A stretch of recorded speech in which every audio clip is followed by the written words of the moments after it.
Aujourd'hui, les gens se demandent comment et quand l'économie mondiale va se relever de sa récession actuelle. Même si personne ne peut prédire l'avenir, les utilisateurs d'eToro recommandent de rechercher des informations en observant comment les marchés ont réagi aux épidémies précédentes. Par le passé, après une crise initiale due à une épidémie, les marchés ont mis environ 6 mois pour rebondir. Une baisse à court terme avait tendance à être suivie par la poursuite d'une tendance haussière. Par exemple, la grippe porcine a commencé en 2009. 6 mois plus tard, le S&P 500 a augmenté de 18% et, en un an, il était en hausse de 35%. Bien que les rebonds passés ne permettent pas de prédire ce qui va se passer maintenant, ils peuvent faire la lumière sur ce qui pourrait nous attendre. Vous souhaitez obtenir plus d'informations ? Sur eToro, vous pouvez consulter, poser des questions et comparer les stratégies de plus de 10 millions d'utilisateurs du monde entier. Participez à la conversation. Sur eToro, le leader mondial des réseaux de trading social.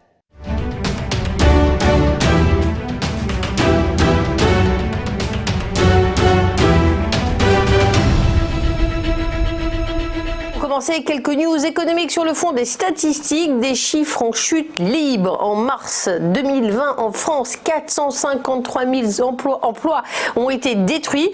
C'est la totalité de ceux créés depuis mai 2017. La consommation des ménages, de son côté, plonge de 33%. La production chute dans l'industrie manufacturière, moins 18%, comme dans l'industrie, moins 16,2%, selon les données de l'INSEE.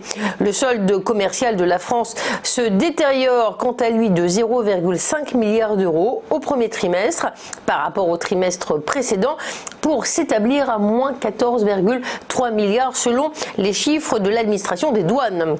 Même tendance qui donne le vertige. Outre-Rhin, la production industrielle de l'Allemagne a plongé de 9,2% en mars. Il s'agit de la plus forte baisse depuis le début de la série statistique en 91. Et pourtant, il y avait une augmentation le mois précédent de 0,3%. Alors une bonne nouvelle tout de même, c'est le sursaut du pétrole qui a tenté hier de repasser autour des $30. Au moment de cette émission, nous sommes précisément sur le dollar à $30,34. On est repassé au-dessus du seuil fatidique des $30. Sur quoi? Eh bien, sur l'espoir que l'activité semble repartir en Chine et que l'on aborde des périodes de déconfinement, J-3 en France.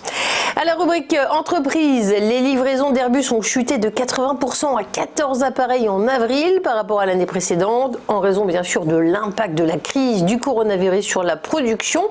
Le fabricant de moteurs d'avion Safran licencie lui 3000 personnes au Mexique face au déclin de la demande.